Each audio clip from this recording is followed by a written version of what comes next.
एक कवि, एक गायक या एक गायिका जब गाना लाता है, जब कविता लाता है, तो उसे भी ये पता नहीं होता कि वो गाना लोग सुनना पसंद करेंगे, वो कविता लोग सुनना पसंद करेंगे या नहीं। जी हाँ दोस्तों, लेकिन उस गाने को लिखने में, उस कविता को लिखने में ना जाने वो कितना मेहनत करते हैं।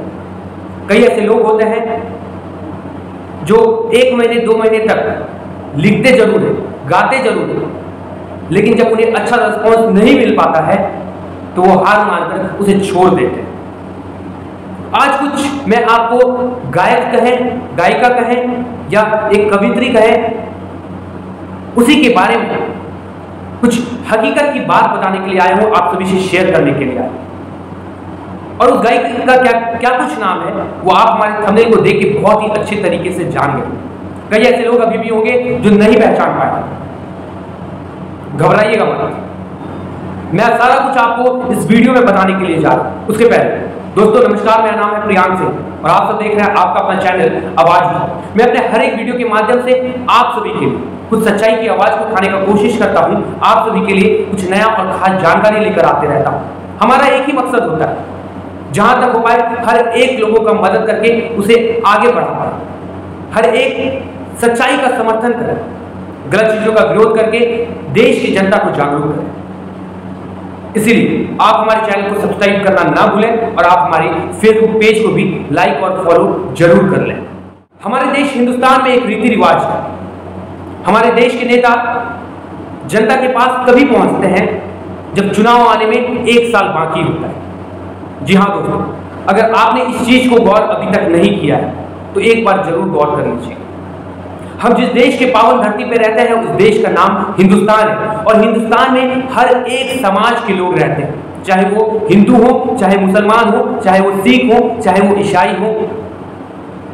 लेकिन वर्तमान वक्त की स्थिति को देखते हुए सिर्फ ये पता चलता है कि हमारे देश हिंदुस्तान के जनता जनार्दन जागरूक अभी तक नहीं हो पाए। मैं हर एक लोगों की बात नहीं कर रहा हूं, लेकिन कुछ लोगों की बात तो जरूर कर रहा हूं।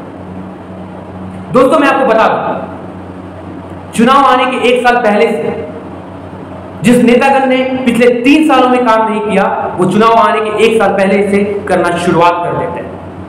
नेतागण चुनाव आने के 1 साल पहले से हर एक नेताओं के घर घर जाकर उन्हें भाई बहन बनाते हैं, उन्हें हाथ जोड़कर विनती करते हैं, उन्हें प्रणाम करते हैं, चाहे वो छोटा है चाहे वो बड़ा, और उन्हें कहते हैं कि जो भी कुछ गलती उनसे हुआ है उसे माफ कर दीजिए और जो कुछ उन्होंने वादा किया था अगर वो उस वादे को पूरा नहीं कर पाए हैं तो आने वाले वक्त में उस वादे को वो जरूर पूरा करके दिखलाएंगे। इसलिए आप उन्हें एक बार वोट देके जरूर जिता दें। लोग उनके झूठे के वादे के पीछे फंस जाते हैं, उनके बहकावे में आ जाते हैं, उनके दलाल के बहकावे में आकर उन्हें वोट दे देते हैं, लेकिन बाद में फिर उन्हें ही परेशानी झेलनी पड़ती है। जी हाँ, हमारा देश हिंदुस्तान पूरे तरीके से शिक्षित नहीं है, जिसके कारण हमारे देश हिंदुस्तान के नेतागण के दलाल देश की जनता के पास पहुंच कर उन्हें पैसा बांटते हैं और पैसा बांटकर उनसे वोट खरीदने का काम करते हैं, जो अभी से नहीं ना जाने कितने साल पीछे से चला आ रहा है।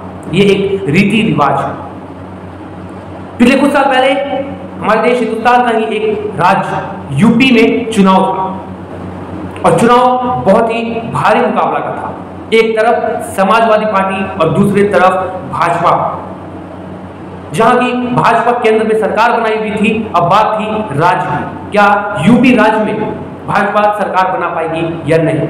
एक तरफ का चेहरा था अखिलेश यादव और दूसरी तरफ का चेहरा था योगी आदित्यनाथ, जिसको देखते हुए एक साधारण घर की लड़की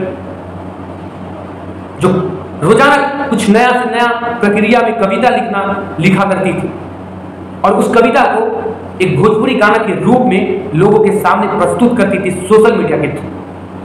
फिर से एक कविता लिखती और वो कविता उसे भी नहीं पता होता है कि पूरे देश में तहलका मचा देगा, पूरे यूपी के लोगों को जागरूक कर देगा। और उस गाने का बोल था यूपी में काबा। इस गाने का रिलीज होते ही देश की जनता इस गाने को बहुत ही ज्यादा धड़ल्ले से सुनना शुरुआत कर दिए थे। देश के मीडिया पार्टनर उस लड़की के पास पहुंचकर उसकी इंटरव्यू लेना शुरुआत कर दिए थे, जिससे लड़की परेशान हो गई थी। और यूपी में काबा में जो कुछ उसने लिखा था और जो कुछ अपने मुखबिर से निकली आवाजों को देश की जनता तक पहुंचाया था, वो हकीकत में यूपी के पिछले सरकार पर बहुत बड़ा सवाल खड़ा कर रहा था, जिसके बाद दोनों पार्टियों में बहुत ही ज्यादा खलबली मच गई थी। एक तरफ कहीं तो पक्ष दल के नेता उनका विरोध कर रहे थे और कहीं तो विपक्ष दल के नेता उनका विरोध कर रहे थे। जी हां दोस्तों, लेकिन ना जाने उस लड़की में क्या ताकत था, वो लड़की डरी नहीं।